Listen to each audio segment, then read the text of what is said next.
Hello class 12th बच्चों, मैं सुषमा श्रीवास्तव आप लोगों को समाजशास्त्र में हमारा लेसन सांस्कृतिक परिवर्तन ये प्रारंभ हुआ था। तो इस सांस्कृतिक परिवर्तन में हमने आपको इससे पहले संस्कृतिकरण के बारे में बताया था, फिर उसके बाद पश्चिमीकरण बताया, फिर आधुनिकीकरण बताया और अब ये हमारा चौथा है पंथ निरपेक्षीकरण या लौकिकीकरण। जिस तरह से हमने सांस्कृतिकरण, पश्चिमीकरण, आधुनिकीकरण इसके बारे में पढ़ा कि इसकी क्या मुख्य विशेषताएं थीं और भारत में यह किस प्रकार से इसका प्रभाव भारत में पड़ा। अब उसी तरह हमारा ये चौथा है पंथ निरपेक्षीकरण या लौकिकीकरण। तो पंथ निरपेक्षीकरण यह जो है सभ्यता, प्रत्येक सभ्यता के प्रारंभिक काल में इसका महत्वपूर्ण स्थान रहा। आज भी धार्मिक सिद्धांतों तथा परंपराओं का अनेक समाजों में महत्वपूर्ण स्थान रहता है। तो इन धार्मिक सिद्धांतों को जीवन के प्रत्येक क्षेत्र में सदैव महत्व भी दिया जाता है। राजनीति तथा आर्थिक क्षेत्रों में धर्म के महत्व को सदैव स्वीकार किया जाता है। धर्म के प्रति सभी की आस्था रहती है, चाहे वह किसी भी धर्म का क्यों न हो, उसे अपने धर्म के प्रति आस्था अवश्य रहती है। इस बात को हमारा इतिहास भी साक्षी है कि धर्म के नाम पर अनेक युद्ध भी लड़े गए हैं। धर्म और राजनीति को एक साथ मिलाकर प्रशासन का कार्य करने की नीति प्रत्येक देश में पाई जाती है। ऐसा कोई भी देश नहीं है जहाँ पर धर्म की नीति, धर्म और राजनीति एक साथ न जुड़े हों। राजधर्म को इतिहास में सर्वोपरि स्थान मिलता है और इतिहास के आरंभ से ही प्रत्येक देश में धर्म जो है वह प्रभावित होता आया है। लेकिन धर्म व राजनीति को मिलाकर राज करने के भयंकर परिणाम हमारे इतिहास में बताए गए हैं। धर्म या ईश्वर के नाम पर इतना ज़्यादा रक्तपात हुआ है कि किसी भी नाम या बात पर नहीं हुआ होगा जितना धर्म के नाम पर हुआ है।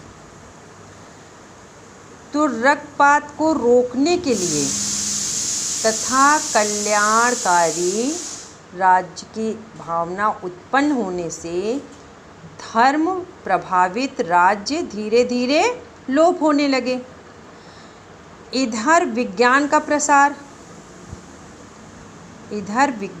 प्रसार हो जाने से व्यक्ति के दृष्टिकोण में भी अंतर आ गया।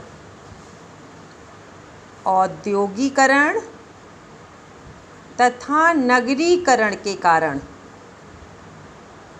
अंग्रेजी शासन में यह तेजी से प्रारंभ हुआ। व्यक्ति जो है धीरे धीरे भौतिकवाद की ओर बढ़ता गया और आध्यात्मवाद के प्रति वह उदासीन हो गया। लेकिन पश्चिमीकरण तथा आधुनिकीकरण की प्रक्रिया में पंथ निरपेक्षीकरण की भावना भी पाई जाती थी। क्यों? क्योंकि उसमें समाजवादी मूल्यों को महत्व दिया जाता है। धर्म के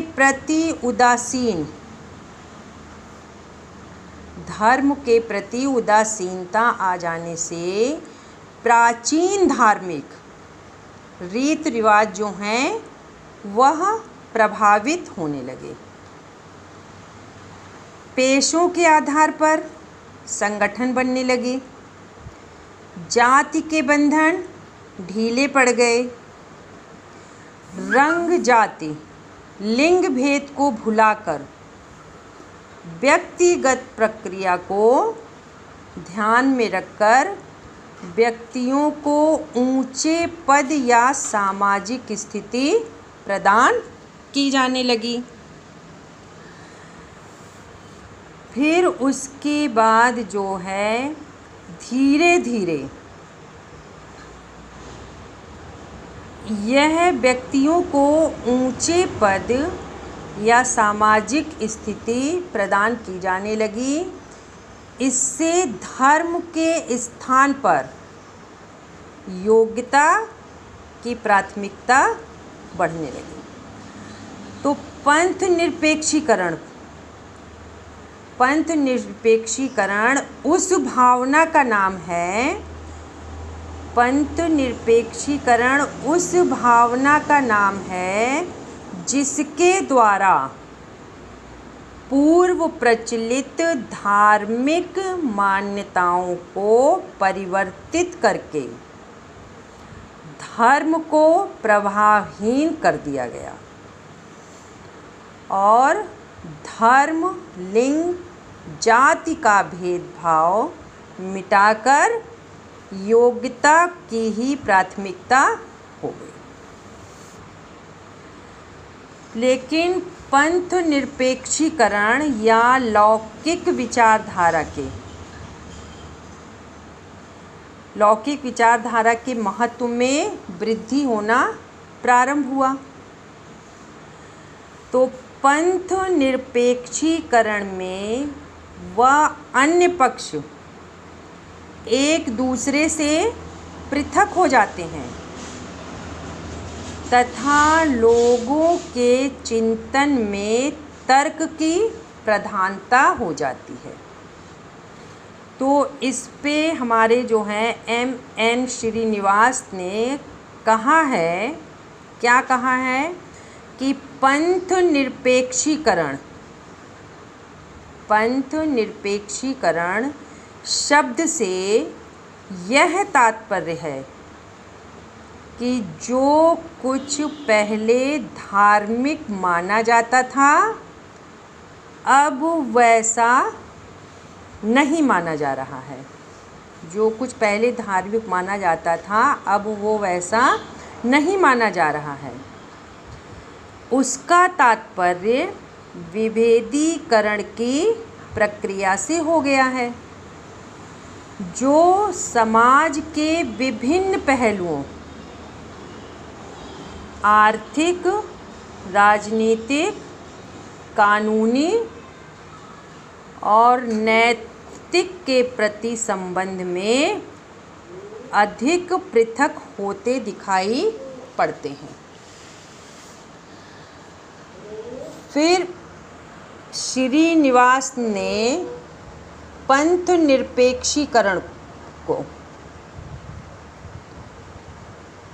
स्पष्ट रूप से कहा कि धर्म के स्थान पर तर्क के आधार पर किसी घटना की व्याख्या करना ही पंथ निरपेक्षीकरण है। इसके परिणाम समाज के विभिन्न पक्ष एक दूसरे से पृथक हो जाते हैं और राजनीति जो है एक दूसरे से पृथक हो जाते हैं। राजनीति धर्म से पृथक होकर लौकिकता का मूल मंत्र है। राजनीति जो है वह धर्म से पृथक होकर लौकिकता का मूल मंत्र है। भारतीय समाज के लिए यह प्रक्रिया भी पश्चिमीकरण की प्रक्रिया की तरह एक बाहरी प्रक्रिया है जिसे पश्चिमीकरण की सहभागी प्रक्रिया कहते हैं। तो ये तो था हमारा हुआ पंथ निरपेक्षीकरण। अब देखेंगे पंथ निरपेक्षीकरण की प्रमुख विशेषताएं। पंथ निरपेक्षीकरण की प्रमुख विशेषताएं। तो प्रमुख विशेषताओं को कुछ बिंदुओं के द्वारा समझा जाएगा। तो इसमें पहला पॉइंट हमारा है धर्म के प्रभाव में कमी। धर्म के प्रभाव में कमी। भारत जो है वह विभिन्न प्रकार के मान्यताओं का देश है, लेकिन विभिन्न धार्मिक समुदायों ने भारतीय जनता को विभिन्न वर्गों में विभाजित कर दिया था। किंतु पंथ निरपेक्षीकरण की भावना ने समाज में धर्म के प्रभाव को कम किया और इस परिवर्तित भावना के जो इसने कम किया, इस परिवर्तित भावना के परिणाम स्वरूप समाज में धन का महत्व बढ़ गया और धनवान व्यक्ति में ही सभी गुणों का समावेश माना जाता है। तो पंथ निरपेक्षीकरण एक ऐसी भावना है जिसने प्राचीन धार्मिक रूढ़ियों को प्रभावहीन बना दिया। तो ये पहला पॉइंट था धर्म के प्रभाव में कमी। और इसी का दूसरा पॉइंट है विभिन्न शास्त्रों का महत्व। विभिन्न शास्त्रों का महत्व जो है यह पंथ निरपेक्षीकरण से पूर्व मनुष्य के जीवन के सभी क्षेत्रों में धर्म का स्थान सर्वोपरि है। धर्म के नाम पर व्यक्ति के आर्थिक एवं राजनीतिक जीवन का अध्ययन भी किया जा सकता है। धर्मशास्त्र ही सभी शास्त्रों की जड़ों में समाया हुआ है, किंतु पंथ निरपेक्षीकरण की भावना का जन्म हो जाने से जीवन के विभिन्न क्षेत्रों का अध्ययन विभिन्न शास्त्रों द्वारा किया जाने लगा। तो इसी विभेदीकरण के कारण अर्थशास्त्र, मनोविज्ञान, राजनीति शास्त्र और समाजशास्त्र यह सामाजिक विज्ञानों का जन्म हुआ। तो ये दूसरा हमारा पॉइंट था विभिन्न शास्त्रों का महत्व। अब तीसरा पॉइंट है तर्क एवं विवेक की प्रधानता। तर्क एवं विवेक की प्रधानता।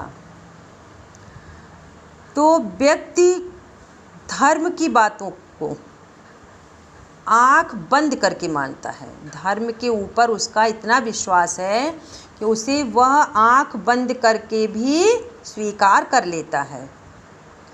और धर्म की बातों का विरोध करना पाप मानता है।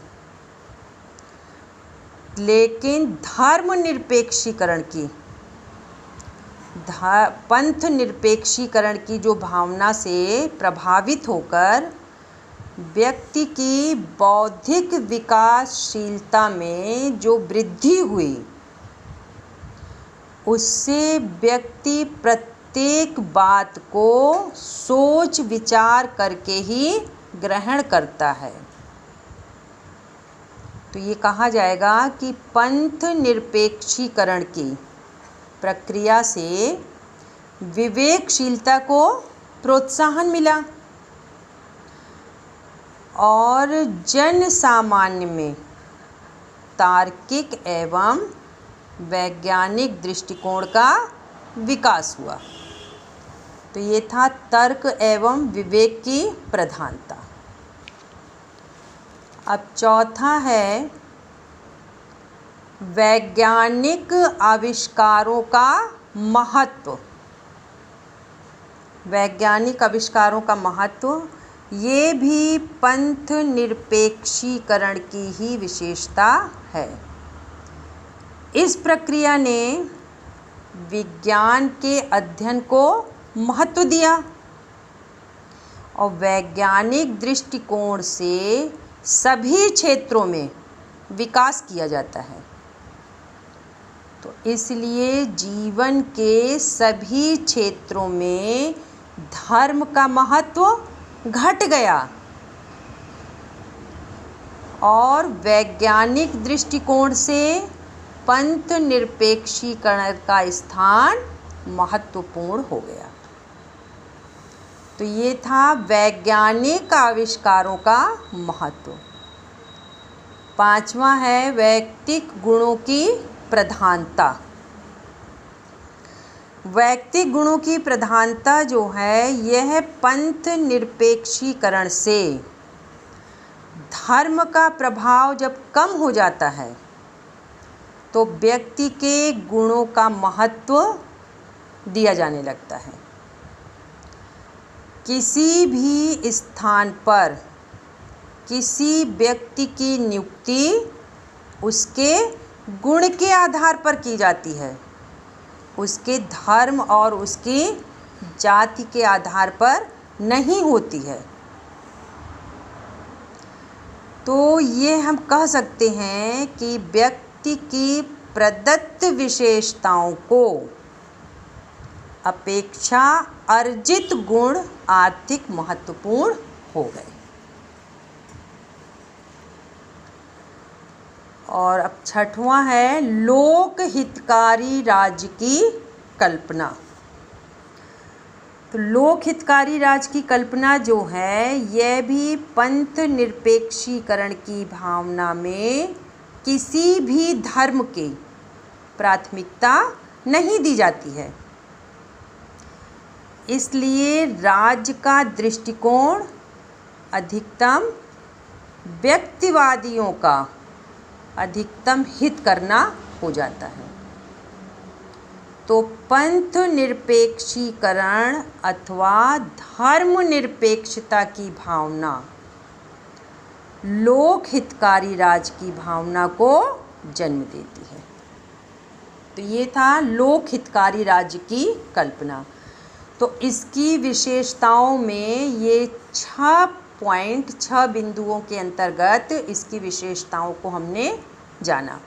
पहला धर्म के प्रभाव में कमी, दूसरा विभिन्न शास्त्रों का महत्व, तीसरा तर्क एवं विवेक की प्रधानता, चौथा वैज्ञानिक आविष्कारों का महत्व, पांचवा वैयक्तिक गुणों की प्रधानता और छठवां लोक हितकारी राज्यों की कल्पना। अब इसके बाद हम लोग देखेंगे बच्चों कि भारत में पंथ निरपेक्षीकरण में कौन से कारण जो हैं सहायक हुए। भारत में पंथ निरपेक्षीकरण में कौन कौन से कारण सहायक हुए हैं।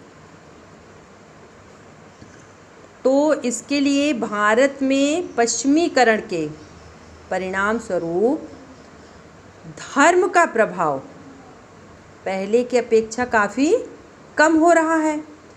तो इस प्रभाव के कम हो जाने के कौन से कारण हैं जो भारत में इसका प्रभाव कम हुआ। तो इसमें हम पहला पॉइंट देखेंगे, आधुनिक शिक्षा प्रणाली। आधुनिक शिक्षा प्रणाली जो है, भारत में अंग्रेजी शिक्षा की प्रधानता हो जाने से भारत में पश्चिमीकरण की प्रवृत्ति आरंभ हो गई। और जब पश्चिमी शिक्षा के कारण समानतावादी मूल्यों को प्रोत्साहन मिला, तो पश्चिमीकरण के कारण भारत में धार्मिक सिद्धांतों का प्रभाव कम हो रहा है और भारतवासियों ने पश्चिमी सभ्यता का ज्ञान आधुनिक शिक्षा से प्राप्त किया। तो ये हो गया आधुनिक शिक्षा प्रणाली। अब इसमें दूसरा है नगरीकरण व औद्योगिकरण। अन्य देशों की भांति भारत में भी उद्योग धंधों का तेजी से विकास हुआ और इन उद्योग धंधों के विकास के कारण भारत में नगरों का विकास हुआ। और जब उद्योग धंधों के विकास तथा नगरों के विकास के कारण जाति के बंधन क्या हो गए, टूट गए और इसी से धर्म का प्रभाव कम होता जा रहा है। नगरों तथा कारखानों में धर्म का कोई महत्व नहीं है, क्यों कि इन स्थानों पर धार्मिक एवं जातीय दूरी रखना कठिन कार्य है। क्योंकि यदि धर्म के नाम पर औद्योगिकरण में व्यक्ति काम करेंगे तो कभी भी सफलता उनको नहीं मिल सकती है। तो इसलिए जो है नगरीकरण व औद्योगिकरण के कारण जो है भारत में पंथ निरपेक्षीकरण में ये सहायक हुए। अब तीसरा है यातायात के साधनों का प्रभाव। यातायात के साधन अधिक बढ़ गए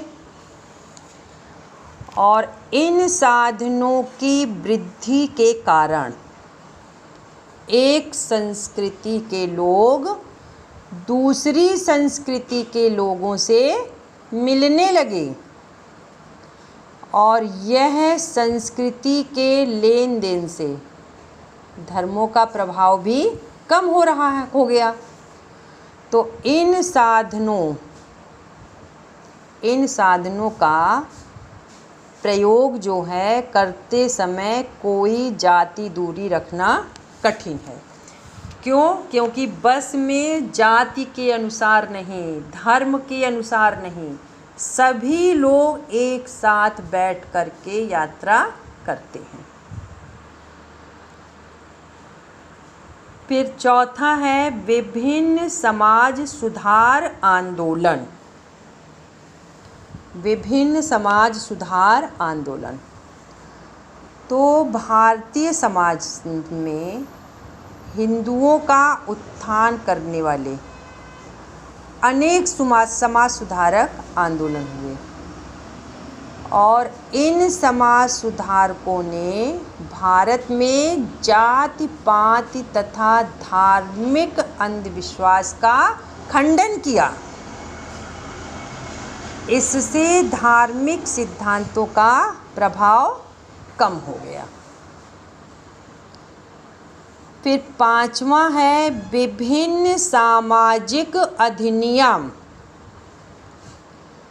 विभिन्न सामाजिक अधिनियम, सरकार ने विभिन्न सामाजिक अधिनियमों को भी पारित किया, जिसके परिणाम स्वरूप धर्म तथा जाति का प्रभाव कम हो पाया। अंतरजातीय विवाह, विवाह विच्छेद, बाल विवाह निषेध, ये सब अधिनियम पारित हो जाने से जाति व धार्मिक परंपराओं का प्रभाव कम हो रहा है। फिर छठवां है पाश्चात्य संस्कृति का प्रभाव। पाश्चात्य संस्कृति का प्रभाव भारत में अंग्रेजी शिक्षा के कारण पश्चिमी सभ्यता का प्रभाव बढ़ा और पश्चिमी सभ्यता के प्रभाव के कारण भारत में प्राचीन रीति रिवाज प्रभावहीन हो गए। स्त्रियों को पूर्ण स्वतंत्रता मिल गई। खाने पीने तथा रहन सहन के तरीकों में भी भारी परिवर्तन हो गया। व्यक्तिवाद व भौतिकवाद का प्रभाव बढ़ गया। धर्म का स्थान धन ने ले लिया। तो इन सभी परिवर्तनों से भारत में लौकिक आदर्शों को प्रोत्साहन मिला। अब अगला है राष्ट्रीय आंदोलन। राष्ट्रीय आंदोलन जो है, राष्ट्रीय आंदोलन में हिंदुओं, मुसलमानों तथा सिखों आदि सभी धर्मों के लोगों में एक विभिन्न जातियों के लोगों ने आंदोलन में भाग लिया। इससे धार्मिक सिद्धांतों का पालन नहीं हो पाया। विश्व बंधुत्व की भावना को प्रोत्साहन मिला और राष्ट्रीय आंदोलन के कारण धार्मिक अंधविश्वासों तथा अनावश्यक प्रभावों का अंत होने लगा। अगला है आठवां विभिन्न राजनीतिक दल। भारत में राष्ट्रीय आंदोलन के कारण भारत को स्वतंत्रता मिली और स्वतंत्र भारत में प्रजातंत्र शासन प्रणाली का आरंभ हुआ। इस शासन प्रणाली में राजनीतिक दलों का जन्म हुआ और इन राजनीतिक दलों में लोगों को सदस्य बनाने का अवसर मिला। इस सदस्यता में धर्म का कोई स्थान नहीं है। धर्म, जाति व लिंग के भेदभाव को मिटाकर सभी लोगों को राजनीतिक दल का सदस्य बनाया जाता है। वास्तव में राजनीतिक दल सभी धर्मों के लोगों से समर्थन प्राप्त करने का प्रयास करता है। तो ये देखा जाएगा कि इस प्रकार राजनीतिक दलों के कारण धार्मिक भेदभाव कम हुआ। और 9वां है हमारा धार्मिक व्याख्या का खंडन। धार्मिक व्याख्या का खंडन। भारत में ब्राह्मणों ने कर्मकांड पर विशेष बल दिया।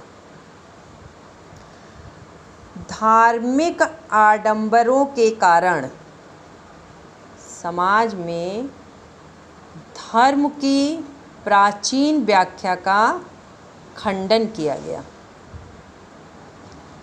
ब्रह्म समाज व आर्य समाज के प्रवर्तकों ने धर्म की नवीन व्याख्या प्रस्तुत की और इस व्याख्या के परिणाम स्वरूप मानव धर्म को जन्म दिया गया। मानव धर्म के कारण प्राचीन धार्मिक मान्यताएं समाप्त होने लगीं और नैतिक सिद्धांतों को ही धर्म माना जाने लगा। तो धार्मिक व्याख्या के खंडन से धर्म का प्रभाव कम हो गया। अब 10वां है जातीय पेशों के महत्व में कमी। तो जाति पेशे जो हैं वर्ण व्यवस्था में प्रत्येक वर्ण के पेशे निश्चित थे, लेकिन वर्ण व्यवस्था का महत्व कम हो जाने से प्रत्येक जाति के पेशे भी निश्चित हो गए। एक जाति अपने रक्त की शुद्धता बनाए रखने के लिए दूसरी जाति से मिलना जुलना पसंद नहीं करती थी और न दूसरी जाति के पेशों को करना। लेकिन औद्योगीकरण के कारण जाति पेशे के बंधन टूट गए। व्यवसाय से संबंध टूट जाने का प्रमुख कारण नवीन व्यवसायों का जन्म तथा व्यवसायों में विजातीयता भी है। उच्च जाति का व्यक्ति चमड़े का व्यवसाय करने में संकोच नहीं करता है और पेशे के पंथ निरपेक्षीकरण के कारण भारत में धर्म का प्रभाव कम होता चला गया।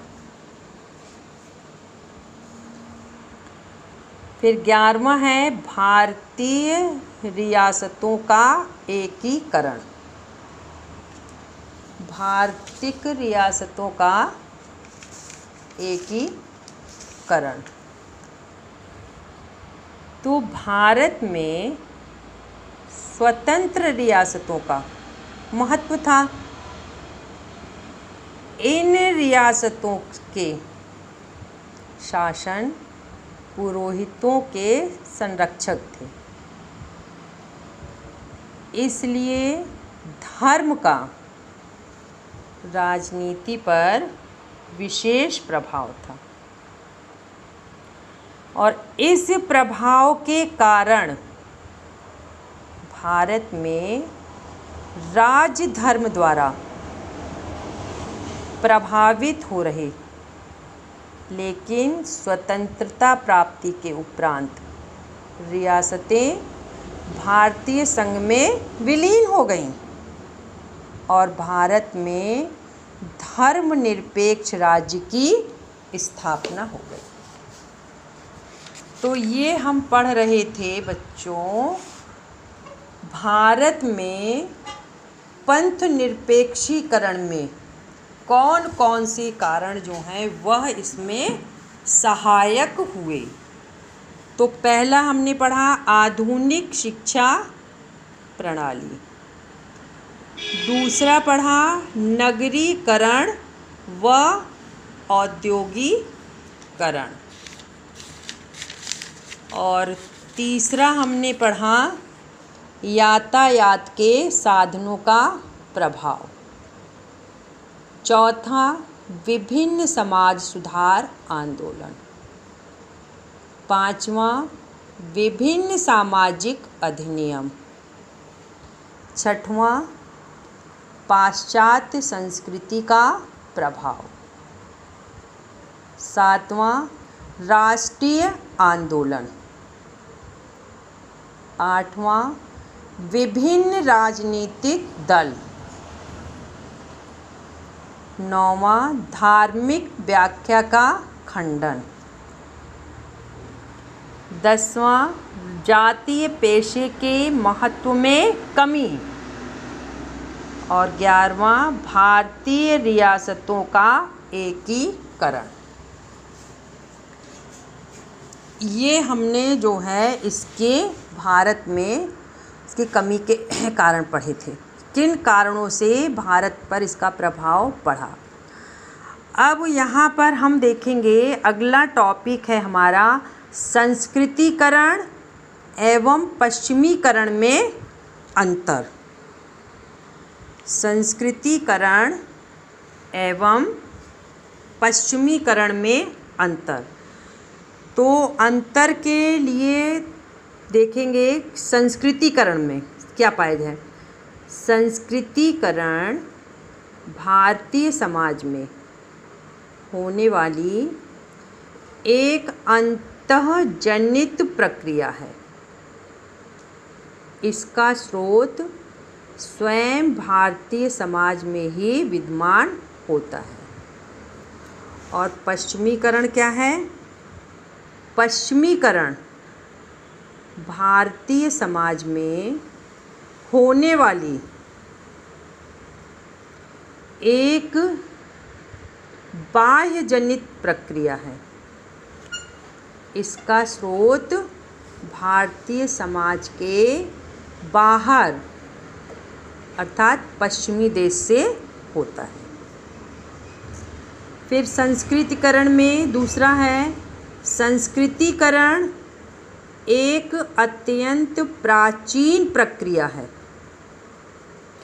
संस्कृतिकरण एक अत्यंत प्राचीन प्रक्रिया है। और पश्चिमीकरण में क्या है? पश्चिमीकरण अपेक्षाकृत एक आधुनिक प्रक्रिया है। तीसरा संस्कृतिकरण एक संकुचित प्रक्रिया है, क्योंकि इसका संबंध केवल निम्न जातियों से है।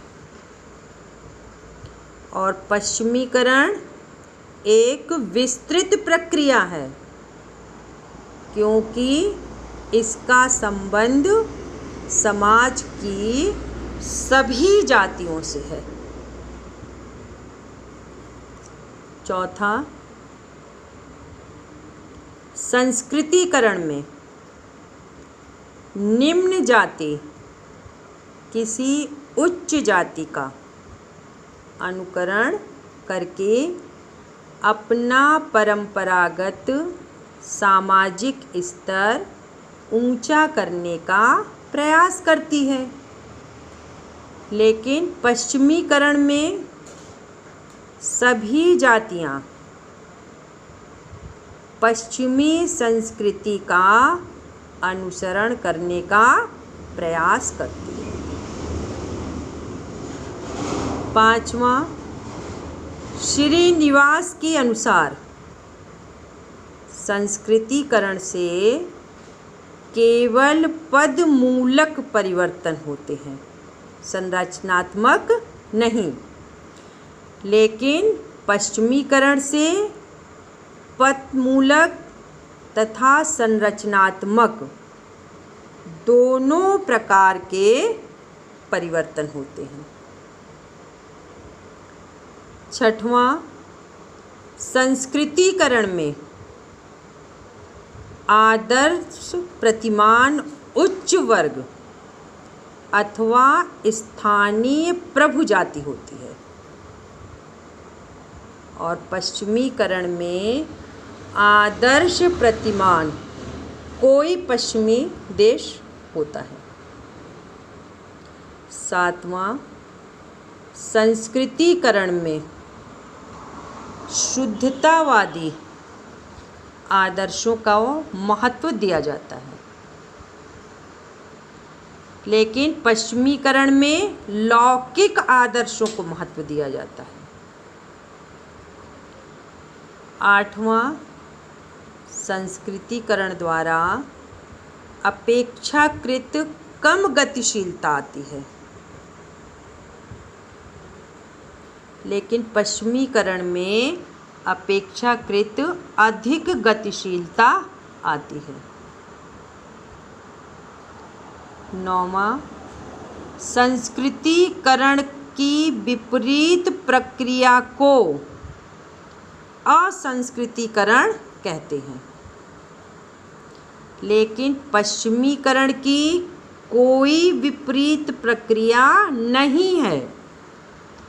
यद्यपि पश्चिमीकरण देश गैर पश्चिमी देश से प्रभावित होते हैं, अनेक पश्चिमी देश भारतीय संस्कृति से प्रभावित हो रहे हैं। और 10वां है आर्थिक संपन्नता तथा राजनीतिक शक्ति संस्कृतीकरण में प्रमुख रूप से सहायक कारक है, लेकिन पश्चिमीकरण में सहायक कारकों का पूर्वानुमान नहीं लगाया जा सकता है। तो ये हमारा था संस्कृतीकरण और पश्चिमीकरण में अंतर। अब हम लोग देखेंगे संस्कृतीकरण एवं आधुनिकीकरण में अंतर। संस्कृतीकरण एवं आधुनिकीकरण में अंतर। तो संस्कृतीकरण एवं आधुनिकीकरण सामाजिक परिवर्तन की दो प्रमुख प्रक्रियाएं हैं। संस्कृतीकरण भारतीय समाज में होने वाली एक अंतःजनित प्रक्रिया है, जबकि आधुनिकीकरण एक बाहरी प्रक्रिया है। तो इन दोनों में क्या अंतर है, इसको हम लोग अब देखेंगे। संस्कृतीकरण और आधुनिकीकरण। तो संस्कृतीकरण में देखेंगे कि संस्कृतीकरण भारतीय समाज में होने वाली एक अंतःजनित प्रक्रिया है। इसका स्रोत जो स्वयं भारतीय समाज में ही विद्यमान है, लेकिन आधुनिकीकरण जो है, आधुनिकीकरण भारतीय समाज में होने वाली एक बाह्यजनित प्रक्रिया है। इसका स्रोत भारतीय समाज के बाहर कोई पश्चिमी देश है। फिर दूसरा संस्कृतिकरण एक अत्यंत प्राचीन प्रक्रिया है और आधुनिकीकरण एक नवीन प्रक्रिया है। तीसरा, संस्कृतिकरण एक संकुचित प्रक्रिया है क्योंकि इसका संबंध केवल निम्न जाति से है और आधुनिकीकरण विस्तृत प्रक्रिया है क्योंकि इसका संबंध सभी क्षेत्रों में परिवर्तन से है। चौथा, संस्कृतिकरण में निम्न जाति किसी उच्च जाति का अनुसरण करके अपना परंपरागत सामाजिक स्तर ऊंचा करने का प्रयास करती है और आधुनिकीकरण जो में है सभी जातियां आधुनिक मूल्यों का अनुकरण करने का प्रयास करती हैं। पांचवा, श्रीनिवास के अनुसार संस्कृतिकरण में केवल पदमूलक परिवर्तन होते हैं, संरचनात्मक नहीं, और आधुनिकीकरण में पदमूलक संरचनात्मक दोनों होते हैं। संस्कृतिकरण में आदर्श प्रतिमान उच्च वर्ग अथवा स्थानीय प्रभु जाति होता है और आधुनिकीकरण में आदर्श प्रतिमान कोई भी पश्चिमी देश या आधुनिक देश हो सकता है। संस्कृतिकरण में शुद्धतावादी आदर्श का महत्व है और आधुनिकीकरण में लौकिक आदर्शों का महत्व। संस्कृतिकरण द्वारा अपेक्षाकृत कम गतिशीलता आती है और आधुनिकीकरण से अधिक गतिशीलता आती है। नौवां, संस्कृतिकरण की विपरीत प्रक्रिया को असंस्कृति कहते हैं। आधुनिकीकरण में कोई विपरीत प्रक्रिया नहीं होती। ये कुछ देशों में परंपरावाद एवं कट्टरवादिता को प्रोत्साहन देता है। 10वां, आर्थिक समानता तथा राजनीतिक शक्ति संस्कृतिकरण के प्रमुख सहायक कारक हैं, लेकिन आधुनिकीकरण में विभिन्न सहायक कारक होते हैं जिनको पूर्वानुमान नहीं लगाया जा सकता। तो ये आधुनिकीकरण जो है हमारा और पश्चिमीकरण ये करीब करीब एक ही तरह के हैं। जो चीज़ें हमने पश्चिमीकरण के द्वारा प्रभावित हुई हैं उन्हीं को हम आधुनिकीकरण के रूप में भी देखते हैं। तो ये हमारा आधुनिकीकरण और पश्चिमीकरण ये एक दूसरे के पूरक हैं। इनमें एक सी जो है नियमावली दिखाई पड़ती है।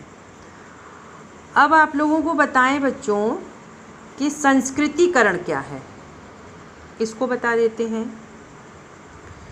संस्कृतिकरण भारतीय समाज में चलने वाली एक विशिष्ट प्रक्रिया है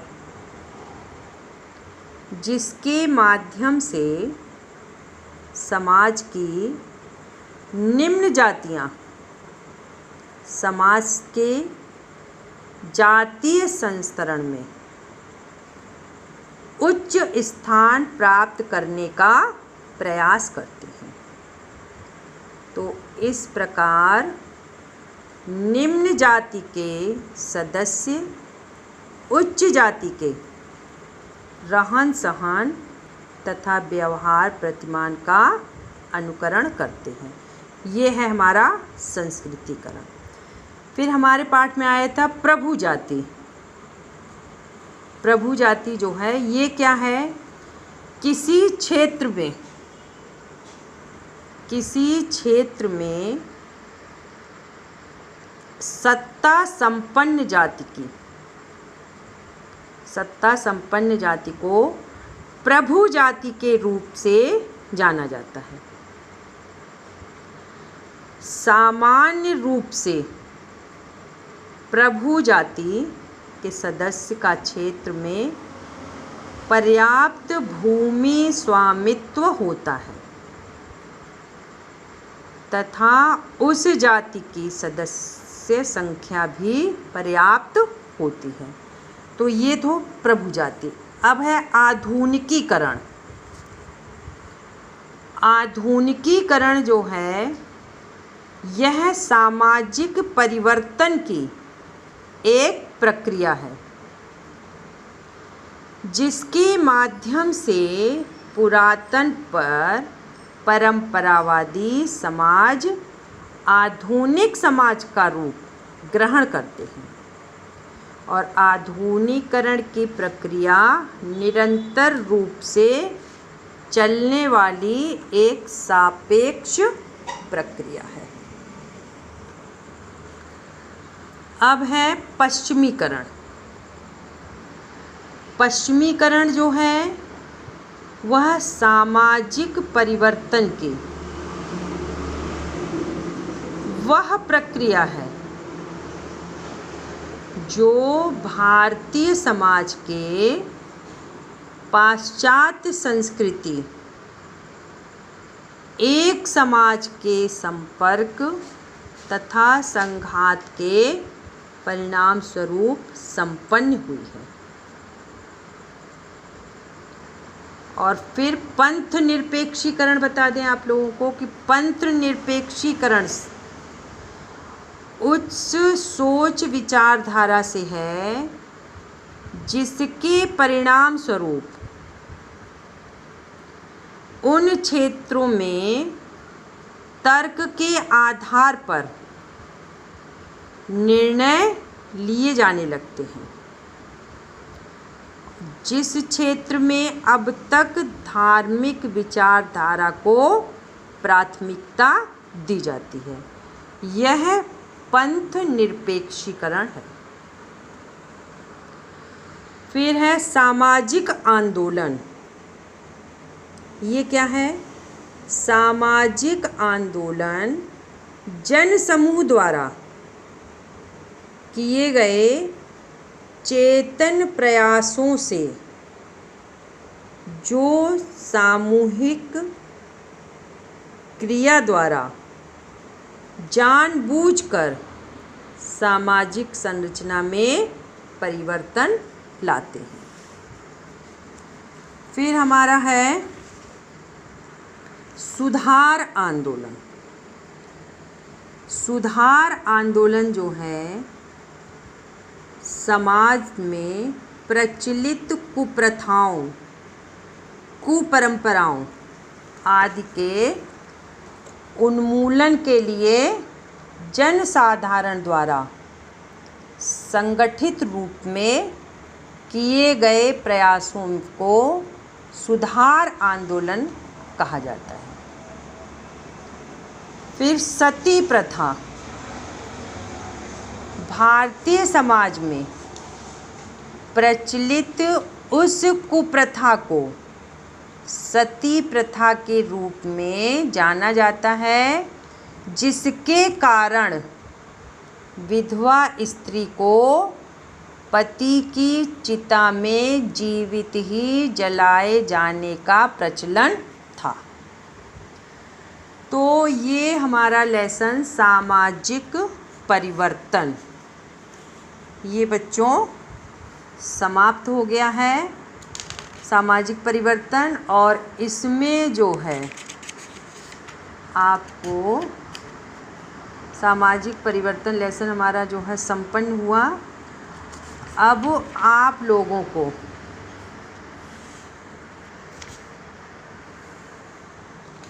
इसमें कुछ क्वेश्चन जो हैं वह दिए जा रहे हैं, तो विस्तृत प्रश्न जो हैं उनको आप लोगों को हम बता दे रहे हैं कि विस्तृत प्रश्न कौन कौन से इससे संबंधित हैं, उनको आपको करना है।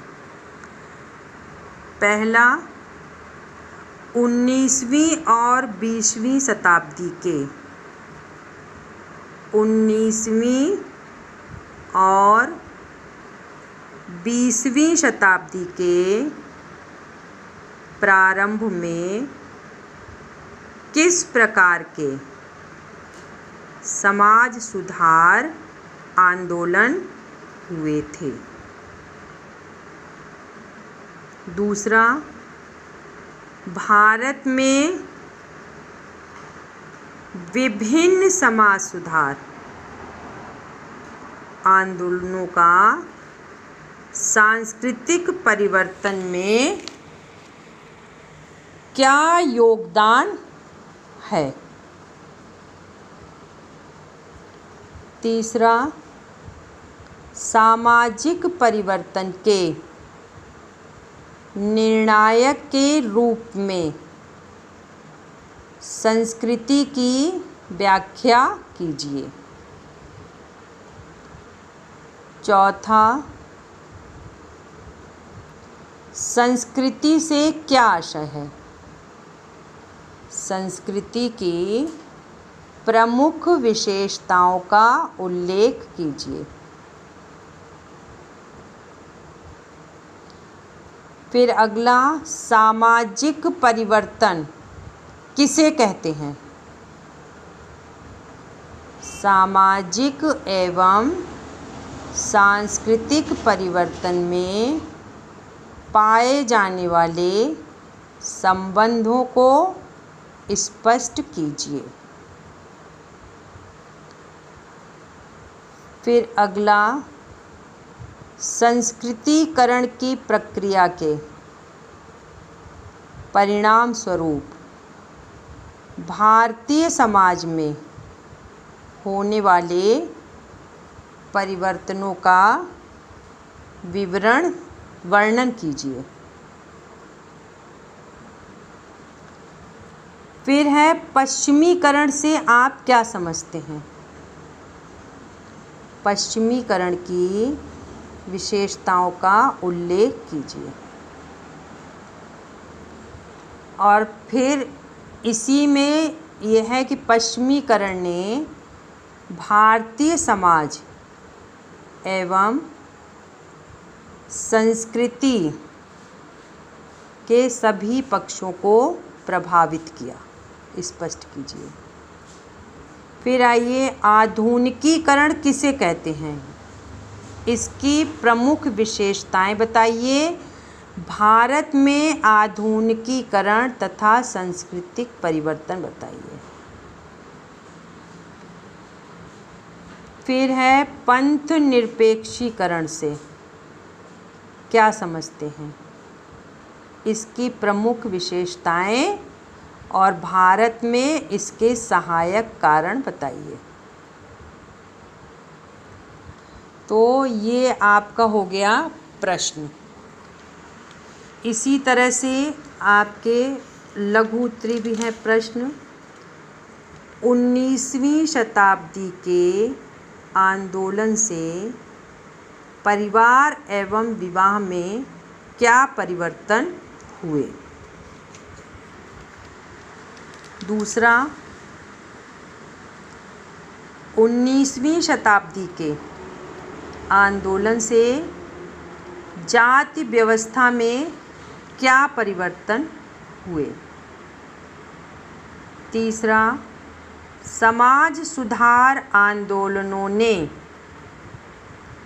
स्त्रियों की स्थिति सुधारने के लिए क्या योगदान दिया? और चौथा, संस्कृति की मुख्य विशेषताएं बताइए।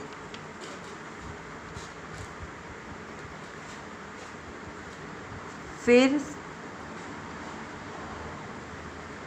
पश्चिमीकरण से क्या आशय है? पश्चिमीकरण की विशेषताएं बताइए। फिर आधुनिकीकरण से क्या आशय है? आधुनिकीकरण के प्रभाव बताइए। फिर पंथ निरपेक्षीकरण की विशेषताओं को बताते हुए भारत में इसके मुख्य कारण बताइए। और ये अति लघु में भी देख लीजिए थोड़ा सा।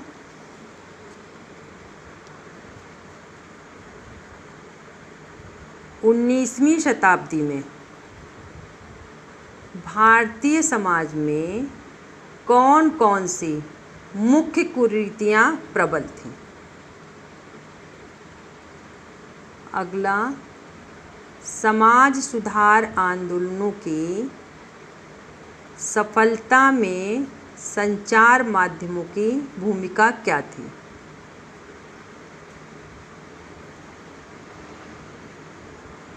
फिर है कुछ निश्चित उत्तरीय प्रश्न। निश्चित उत्तरीय प्रश्नों को भी देखिए आप लोग। संस्कृति परिवर्तन एक सामाजिक परिवर्तन से क्या संबंध है?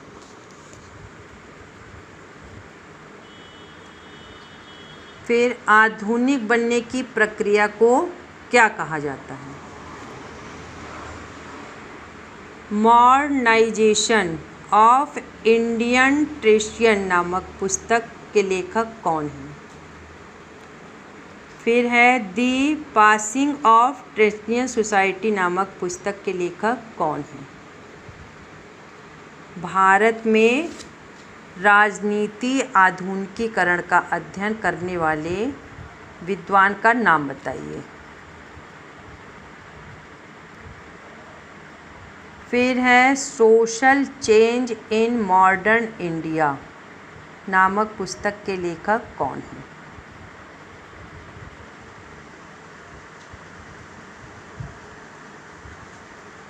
अंग्रेजी शासन के फलस्वरूप भारतीय समाज में होने वाले परिवर्तनों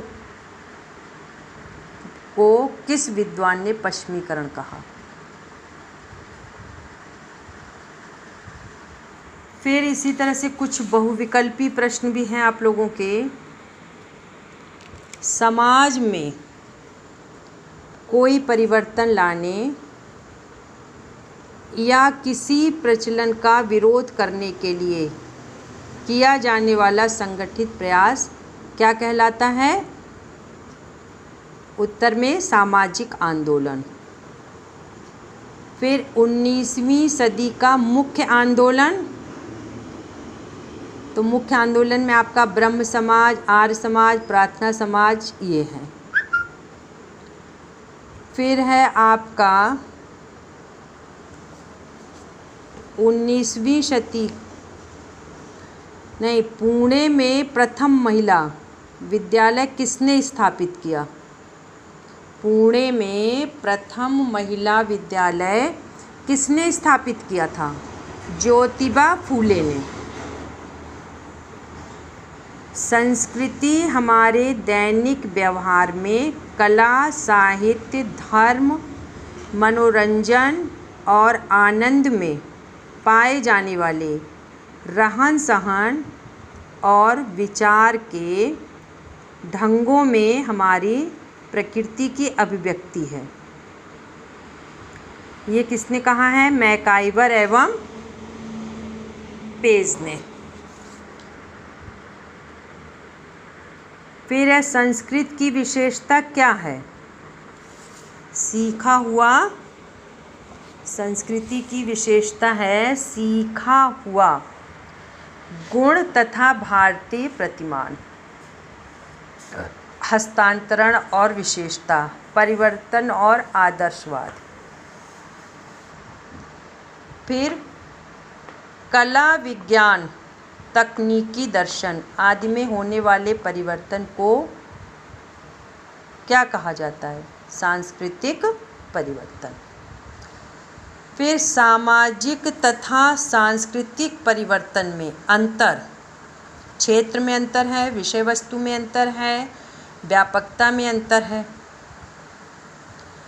फिर सामाजिक परिवर्तन तथा सांस्कृतिक परिवर्तन में कौन किसको प्रभावित करता हुआ है? दोनों एक दूसरे को प्रभावित करते हैं। संस्कृतिकरण की अवधारणा के प्रतिपादक M.N. श्रीनिवास। M.N. श्रीनिवास है। फिर संस्कृतिकरण की विशेषता क्या है? उच्च जातियों का अनुसरण, संस्कृति का आदान प्रदान और केवल पदमूलक परिवर्तन। फिर संस्कृतिकरण की विशेषता क्या नहीं है? स्रोत का सदैव बाहरी होना। संस्कृतिकरण की प्रक्रिया से होने वाला सामाजिक परिवर्तन,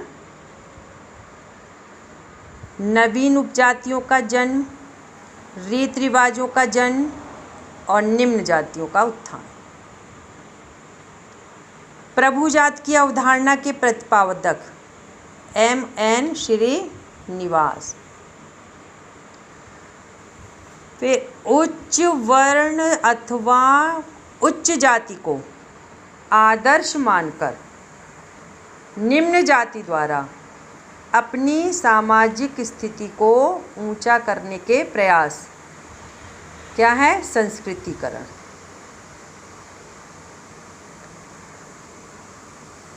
पारस्परिक भारतीय समाज में पश्चिमी देशों की सभ्यता के प्रसार एवं अपनाने की प्रक्रिया को क्या कहा जाता है? पश्चिमीकरण। भारतीय समाज के संदर्भ में पश्चिमीकरण का लक्षण भौतिकवाद, स्त्रियों और पुरुषों के समान अधिकार और वैज्ञानिक ज्ञान का प्रसार। उस प्रक्रिया को क्या कहते हैं जिसके माध्यम से पारंपरिक समाज आधुनिक समाजों में परिवर्तित होता है? आधुनिकीकरण। आधुनिकीकरण के परिणाम स्वरूप परिवर्तन, सामाजिक व्यवस्था, सांस्कृतिक व्यवस्था, व्यक्तित्व व्यवस्था। पंथ निरपेक्षीकरण की विशेषता, वैज्ञानिक आविष्कार का महत्व, धर्म के प्रभाव में कमी और तर्क एवं विवेक की प्रधानता। भारतीय समाज के संदर्भ में पंथ निरपेक्षीकरण का प्रभाव, अस्पृश्यता का अंत, विभिन्न संस्कारों को प्रभावहीन, पवित्रता और अपवित्रता की भावना का लोप। तो ये हमारा संस्कृति परिवर्तन पाठ 2 खंड ख ये हमारा बच्चों आज समाप्त हो गया है। अब इसके बाद हमारा अगला लेसन होगा भारतीय लोकतंत्र की कहानियाँ। तो इस लेसन में भारतीय समाज के सांस्कृतिक परिवर्तन में हमने 4 परिवर्तनों को पढ़ा था। संस्कृतिकरण, पश्चिमीकरण, आधुनिकीकरण और पंथ निरपेक्षीकरण या लौकिकीकरण। तो इन सब में इसकी क्या प्रमुख विशेषताएं थीं इसके बारे में हम लोगों ने पढ़ा था। फिर उसके बाद इसमें दिया था भारत में इनकी सहायता में कौन कौन से कारण जो हैं वह सहयोगी थे। भारत में इनकी सहायता में कौन कौन से कारण सहयोगी थे उसके बारे में हमने पढ़ा। फिर हमने लास्ट में संस्कृतिकरण और पश्चिमीकरण में अंतर पढ़ा और संस्कृतिकरण और आधुनिकीकरण में अंतर पड़ा। अब इसमें आपको जो कुछ भी इस लेसन में न समझ में आया हो उसको आप लोग पुनः पूछ सकते हैं, और क्वेश्चन आंसर भी जो नहीं समझ में आए उसको आप इसी व्हाट्सएप नंबर जिससे पढ़ती हैं इसी व्हाट्सएप नंबर पर भेज करके उसको समझ सकती हैं। और अब ये लेसन भी ख़त्म हो जाने पे एक दिन सारे प्रश्नों को आप लोगों को बता देंगे। ये दूसरा लेसन भी हमारा जो है समाप्त हो गया बच्चों। अब आगे जो है इसको बताएंगे। आप लोगों से बार बार यही कर रहे हैं कि जो कुछ समझ में नहीं आता है उसको पुनः समझने का प्रयास अवश्य किया करिए। आज के लिए इतना ही। धन्यवाद।